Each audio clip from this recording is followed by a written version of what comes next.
So From so గురించి విన్నారా?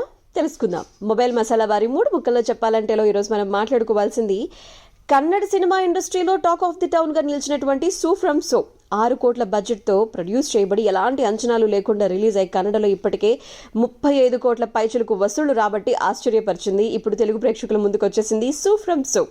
So ఏమిటి స్పెషాలిటీ అనే డీటెయిల్స్లోకి వెళ్లాలంటే ముందుగా మాట్లాడుకోవాల్సింది నంబర్ 1.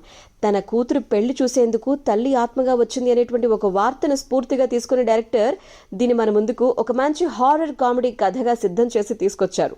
నంబర్ 2, ఈ కథను చెప్పేందుకు తను సిద్ధం చేసుకున్నటువంటి సెటప్, ఊరు, అందులో డిఫరెంట్ క్యారెక్టరైజేషన్స్ ప్రేక్షకులందరినీ కూడా ఆద్యంతం అలరిస్తున్నాయన్నమాట. ముఖ్యంగా దెయ్యం డ్రామా, దాని చుట్టూ నడిపినటువంటి ఒక కన్ఫ్యూజన్ కామెడీ, అది పంచే థ్రిల్.